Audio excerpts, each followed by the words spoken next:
चलिए स्वागत करता हूं आपका अपना YouTube चैनल मैथ्स अड्डा में। चलिए मैं हाजिर हो गया एक नया सेशन लेके। आज हम बात करेंगे इसके जहाँ ग्रुप डी का प्रैक्टिस सेट 3 करने वाले हैं। इसके जहाँ सर का जो ग्रुप डी का प्रैक्टिस सेट है, ग्रुप डी का प्रैक्टिस सेट हम 3 करने वाले। क्या करने वाले हैं? Practice set 3। चलिए अगर अभी तक आपने 2 प्रैक्टिस सेट नहीं देखा है तो प्लेलिस्ट बना हुआ है, आप वहां से जाकर देख सकते हैं। और अभी तक आप हमारे टेलीग्राम चैनल से नहीं जुड़े हैं तो आपको इसका लिंक डिस्क्रिप्शन में मिल जाएगा, आप वहां से जाकर आप हमारे टेलीग्राम चैनल से जुड़ जाइए। तो चलिए बिना टाइम वेस्ट किए हम शुरू करते हैं। आज का पहला क्वेश्चन देखते हैं, बिल्कुल कतई जहर क्लास होगा, ठीक है। बस आप लोग मुझे सपोर्ट कीजिए।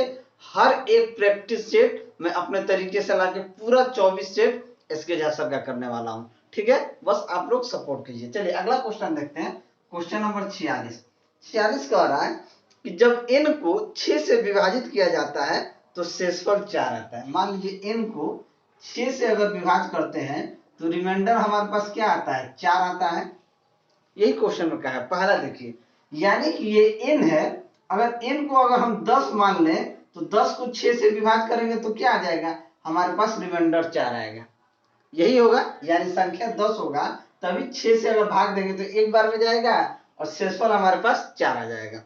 अगला क्वेश्चन कह रहा है कि जब 2n को 6 से विभाजित किया जाए, यानी कि 10 गुना 2 यानी 20 को अगर 6 से डिवाइड करेंगे तो हमारे पास शेषफल क्या बचेगा? 36 18, तो क्या बचेगा? 2 हमारे पास रिमाइंडर बचेगा। तो हमारा आंसर क्या हो जाएगा? 2 ही हमारा सही आंसर हो जाएगा। तो ऑप्शन देखेंगे तो ऑप्शन ए हमारा सही आंसर हो जाएगा। क्वेश्चन देखते हैं, क्वेश्चन नंबर 47। क्वेश्चन नंबर 47 क्या कह रहा है? कह रहा है कि 4 क्रमिक संख्याओं का लघुत्तम समापवर्तक 60 है। पहली 2 संख्याओं का योग चौथी संख्या के बराबर है, तो चारों संख्याओं का योग कितना होगा? ठीक है, क्या करते हैं, अगर 60 एलसीएम दिया हुआ है, ठीक है, 60 एलसीएम दिया गया तो संख्या हमको क्रमिक निकालना है। तो इसको हम देंगे 2 से 60 बार में चल जाएगा, 2 से 15 बार में, 3 से 5 बार में। हम क्या देख रहे हैं कि अगर हम 2 3 4 5 क्रमिक संख्या ले लें तो कह रहा है कि पहले 2 संख्याओं का योग चौथी संख्या के बराबर है। देखिए यहाँ पे आ रहा है पहली संख्या और दूसरी संख्या का जो योग है, ये जो 2 संख्याओं का योग चौथी संख्या के बराबर आ रहा है। यही हो रहा है। अगर हम इसका एलसीएम भी लेते हैं तो कितना आ रहा है? एलसीएम हमारा कितना आ जाएगा? 60 आ जाएगा। देखिए 2 3 6 6 5 30, ठीक है, तो इसका एलसीएम भी 60 आ रहा है। तो इन्हीं सभी संख्याओं को जोड़ देंगे, 2 3 4 5, क्या हो जाएगा? 2 3 5 5 4 9 9 5 14, यानी कि वो संख्या 14 हो जाएगा। और ऑप्शन कौन सा सही हो जाएगा? ऑप्शन बी हमारा सही आंसर हो जाएगा। चलिए अगला क्वेश्चन देखते हैं, क्वेश्चन नंबर 48।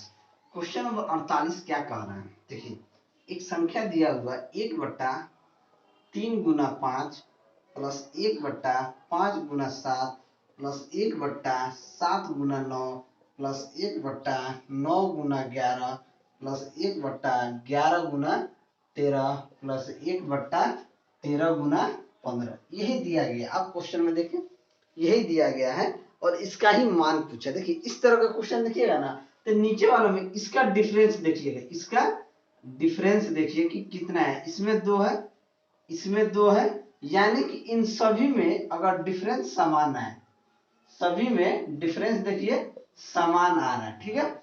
जब सभी में डिफरेंस समान है तो क्या फॉर्मूला लगाइएगा? 1 बट्टा डिफरेंस इंटू 1 बट्टा स्मॉल वैल्यू माइनस 1 बट्टा लार्ज वैल्यू, यानी कि डिफरेंस 1 बट्टा डिफरेंस इंटू 1 बट्टा छोटा संख्या माइनस 1 बट्टा बड़ा संख्या। डिफरेंस सब में कितना आ रहा है? 2 का आ रहा है, तो 1 बट्टा 2। स्मॉल वैल्यू क्या है? स्मॉल वैल्यू यहाँ पे सबसे छोटा वैल्यू 3 है, तो 1 बट्टा 3, और सबसे बड़ा वैल्यू 15 है, तो 1 बट्टा 15। काम खत्म। 1 बट्टा 2 15 आपका एलसीएम हो जाएगा, 3 5 15, 5 माइनस 1 4, यानी कि 1 बट्टा 2, 5 में से गया 4, 4 बट्टा 15, 2 से 4 कट जाएगा 2 बार में, 2 बट्टा 15 हमारा आंसर हो जाएगा। तो ऑप्शन कौन सा सही हो जाएगा? 2 बट्टा 15 हमारा सही आंसर हो गया। ऑप्शन डी जो है, ऑप्शन डी हमारा सही आंसर हो जाएगा। अगर वीडियो अच्छा लगा हो तो वीडियो को लाइक जरूर करें। चलिए अगला क्वेश्चन देखते हैं, क्वेश्चन नंबर 49। क्वेश्चन नंबर 49 कह रहा है कि निम्न संख्याओं में न्यूनतम कौन है। न्यूनतम हमसे पूछा जा रहा है। देखिए 6 का √12 क्यूबिक है, यहाँ पे 3 का 4 है, यहाँ का 4 का 5 है, ये 4 है, यहाँ पे 4 5 और √3 है।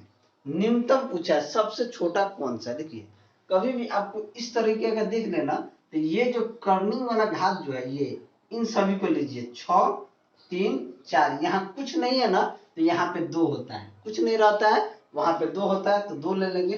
इन सभी का एलसीएम क्या हो जाएगा, एलसीएम हो जाएगा 12। एलसीएम क्या हो जाएगा 12। अब एलसीएम 12 हो जाएगा, तो देखिए इसको 12 हम बनाने 6 दूना 12, 2 से भाग देंगे, ये आपका कट जाएगा, ये हो जाएगा 12, अंदर हो जाएगा 12 का स्क्वायर। ठीक है, ये देखिए 3 चौके 12, √12 हो जाएगा, और ये 4 का पावर 4 हो जाएगा। ठीक है, ये 3 चौके 12, पावर 4 हो जाएगा, ये 12 हो जाएगा।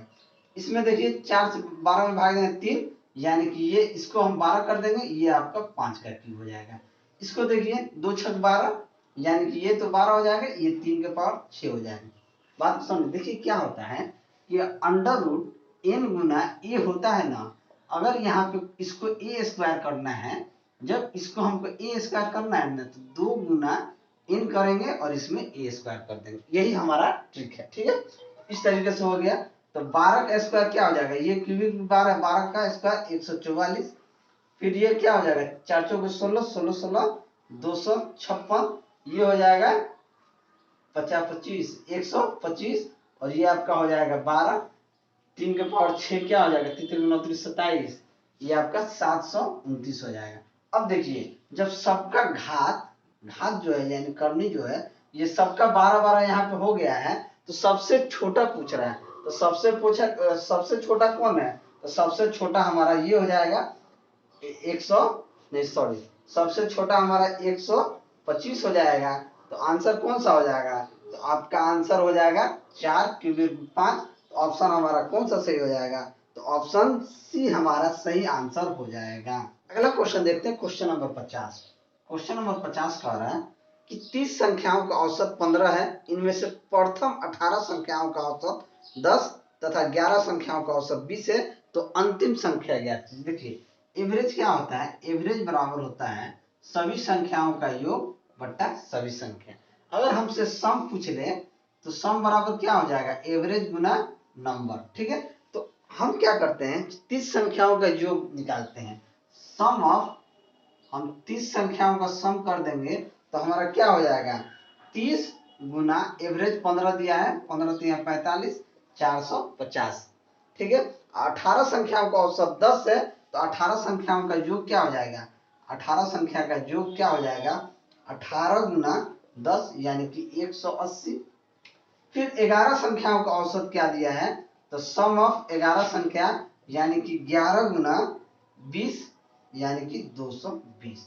ठीक है, यानी कि यहाँ पे आप इन सभी को जोड़िएगा, तो ये कितना 11 और 18 कितना हो जाएगा 8 1 9, यानी कि ये 29 संख्याओं का जो कितना हो गया। इन सभी दोनों संख्याओं को जोड़ देंगे तो 0 8 2 10 के 0 हाथ में 1 1 1 2 2 2 4, यानी कि ये दोनों 29 संख्या का योग है। 29 संख्या का योग अगर 400 है और 30 संख्या का योग 450 है, तो एक संख्या का योग क्या कर देंगे, सम ऑफ 30 संख्या माइनस सम ऑफ 29 संख्या, यानी कि 450 माइनस 400, यानी कि 50 हमारा आंसर हो जाएगा। तो ऑप्शन कौन सा सही हो जाएगा, तो आपका ऑप्शन डी हमारा सही आंसर हो जाएगा। अगला क्वेश्चन देखते हैं, क्वेश्चन नंबर 51। क्वेश्चन नंबर 51 कह रहा है कि ए बी सी के वेतन का अनुपात 3:2:9 है। ये है ए बी सी, इनका वेतन का अनुपात है 3:2:9 है। यदि सी को बी से 2100 ज्यादा मिलता है, यानी कि सी को 2100 रुपया ज्यादा मिलता है किससे, बी से, तो ए का वेतन बताएं, इसका वेतन बताना। अब देखिए जो बी से सी को 2100 रुपया ज्यादा मिलता है, देखिए यानी अगर इसको मान लीजिए 2 रुपया मिल रहा है, 2 यूनिट इसको मिल रहा है, इसको 9 यूनिट मिल रहा है, तो 7 यूनिट किसके बराबर मिल रहा है, 2100 रुपया के बराबर मिल रहा है। अगर हम 1 यूनिट यहां से निकाल दें, तो ये किसके बराबर हो जाएगा, 300 यूनिट के बराबर हो जाएगा। तो 3 का ए का वेतन क्या हो जाएगा, ए का वेतन 3 यूनिट है, तो 3 गुना 300 यानी कि ए को 900 रुपया मिलता है। तो ऑप्शन हमारा कौन सा सही हो जाएगा, तो ऑप्शन ए हमारा सही आंसर हो जाएगा। चलिए अगला क्वेश्चन देखते हैं, क्वेश्चन नंबर 52। क्वेश्चन नंबर 52 क्या कह रहा है, कह रहा है कि वर्ष 2001 में एक इमारत का मूल्य उसके मूल्य का 80% था। ठीक है, वर्ष 2001 में एक इमारत का मूल्य उसके मूल्य का 80% था। 2001 में मान लीजिए उसका कीमत इससे पहले अगर 100 था, तो अब कितना रह गया, 80 रह गया, यानी कि 80% रह गया। 2002 में उसके मूल्य का 60% था। 2002 में इस मूल्य का कितना परसेंट रह गया, 60% रह गया। ठीक है, ये दोनों परसेंट में, ठीक है, 60% में रह गया।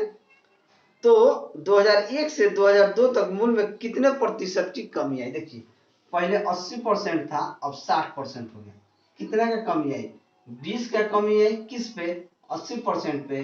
तो 100% निकालने क्या हो जाएगा, 20 को 80, 4 से कट गया 100, यानी 25 बार में, यानी कि 25% की गिरावट आ गई। ऑप्शन हमारा कौन सा सही हो गया, तो 25%, यानी कि ऑप्शन सी हमारा सही आंसर हो जाएगा। चलिए अगला क्वेश्चन देखते हैं, क्वेश्चन नंबर 53।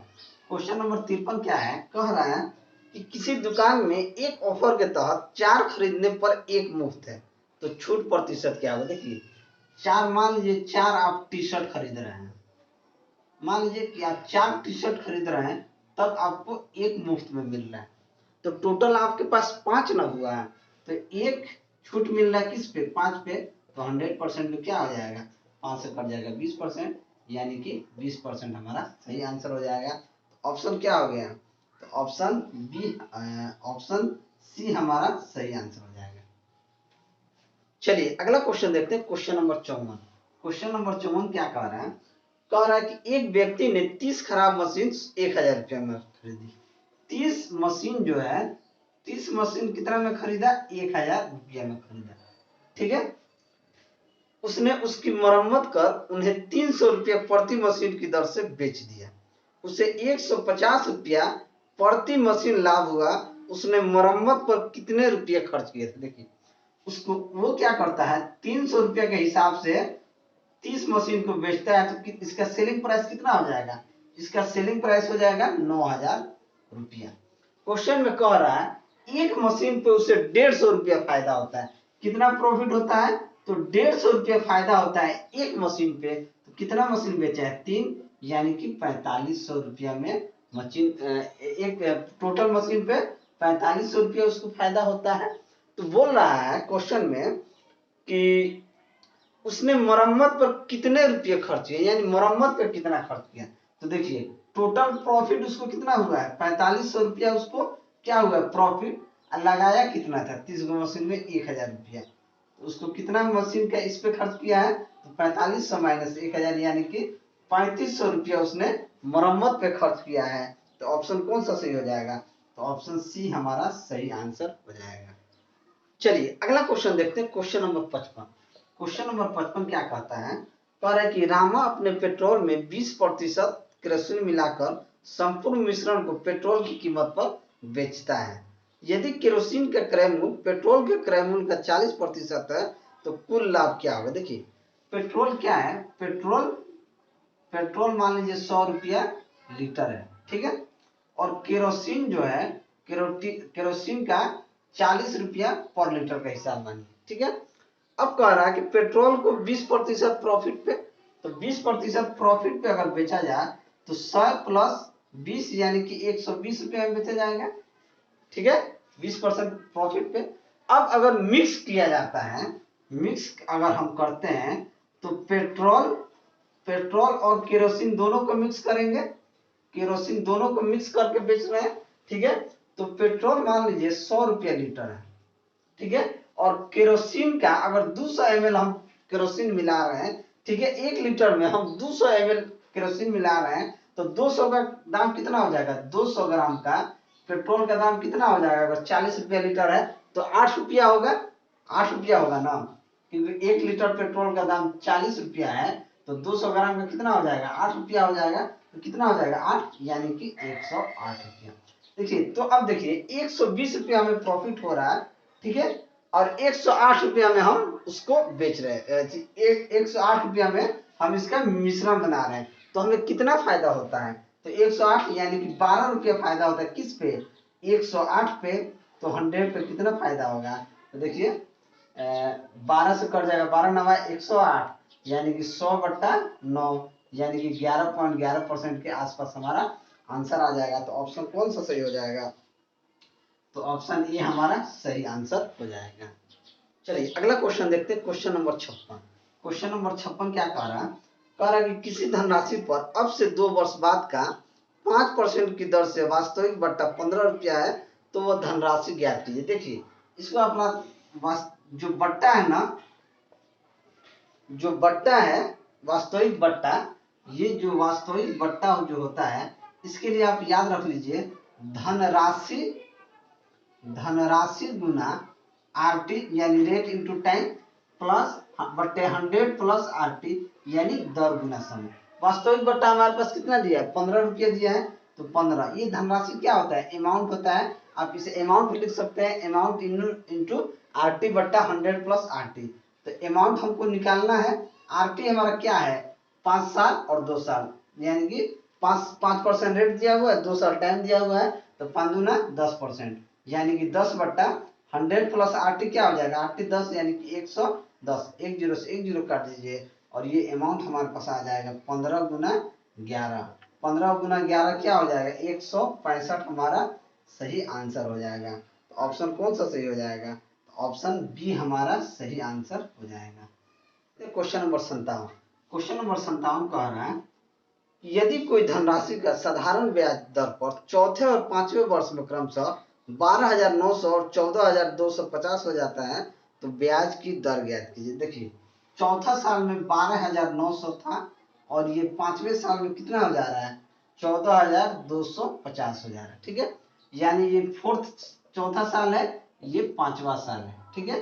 तो एक साल का अगर हम इंटरेस्ट निकालें, एक साल का अगर हम इंटरेस्ट निकालें तो क्या हो जाएगा 14,250 माइनस 12,900, ये कितना हो जाएगा 0.5, और ये आपका 12 में से 9 गया 3, और 3 में से 2 गया 1, यानी कि एक साल का इंटरेस्ट हमारे पास कितना आ गया 1350 आ गया, यानी चौथे और पांचवें साल के बीच का इंटरेस्ट है। तो अगर हम 4 साल और का इंटरेस्ट निकाल लें, 4 साल का, 1 से 4 साल तक का, तो क्या हो जाएगा 4 गुना 1350, ये हो जाएगा 4 0 0, 4 5 20 के 0, हाथ में 2, 4 3 12 2 14 के 4, हाथ में 1, 4 में 4 1 5, यानी कि 4 साल का ब्याज हमारे पास, 4 साल का जो इंटरेस्ट है वो 5400 आ गया। जब हमारे पास 4 साल का इंटरेस्ट 5400 रुपया आ गया, तो अब हमारे पास प्रिंसिपल क्या आ जाएगा, प्रिंसिपल यानी कि मूलधन हमारे पास आ जाएगा 12,900 माइनस 5400, ये कितना हो जाएगा 2 0 2 0 हो जाएगा, 9 में से 4 गया 5, और आपका 12 में से 5 गया 7, यानी कि मूलधन हमारे पास कितना आ गया 7500 मूलधन आ गया। हम जानते हैं कि एसआई बराबर पी आर टी अपॉन 100 होता है, हमको क्या निकालना है रेट निकालना है, तो एस आई गुना 100 बटा पीटी कर देंगे, हमारा आंसर आ जाएगा। सिंपल इंटरेस्ट कितना है 5400, तो 5400 गुने 100 बटा हमारे पास प्रिंसिपल कितना है, प्रिंसिपल हमारे पास आ गया 7500, और टाइम हमारे पास 4 साल है। ये 2 0 से 2 0 काट दीजिए, काट देंगे 25 तिया 75, 25 चौके 100, 3 से 3 कट गया, 3 से 54 18 बार में कट गया, रेट हमारे पास क्या आ गया 18% हमारे पास रेट आ गया। तो ऑप्शन कौन सा सही हो गया, तो जब हम देखेंगे तो ऑप्शन 18% यानी कि ऑप्शन सी हमारा सही आंसर हो जाएगा। क्वेश्चन देखते हैं क्वेश्चन नंबर 58, क्वेश्चन नंबर 58 क्या कह रहा है, कह रहा है कि यदि चक्रवृद्धि ब्याज प्रति वर्ष संशोधित से 2 वर्षों के पश्चात मिश्रधन मूलधन का 2.25 गुना हो जाता है, तो वार्षिक ब्याज दर क्या होगा। देखिए हमारे पास टाइम दिया हुआ है 2 वर्ष, इन क्या कह रहा है कि 2.25 गुना हो जाए। तो देखिए अगर हमसे रेट पूछा जाए ना, रेट परसेंट, तो हम क्या करते हैं n के पावर 1/t माइनस 1 गुने 100%, ये फॉर्मूला लगाते हैं। n हमारा क्या है 2.25, तो 2.25 के पावर 1/2 -1 इंटू 100%। ठीक है, तो देखिए ये 2.2, इसका मतलब क्या होता है कि ये अंडर रूट 2.25 है। ठीक है, ये क्या है, अंडर रूट 2.25 है, तो क्या निकल के आएगा 1.5 माइनस 1 इंटू 100% हो जाएगा। ये 1.5 हो जाएगा, 2.25 रूट में है तो ये क्या हो जाएगा, यहाँ से 0.5 गुना 100%, यानी कि 50% हमारा सही आंसर हो जाएगा। तो ऑप्शन कौन सा सही हो जाएगा, तो ऑप्शन डी हमारा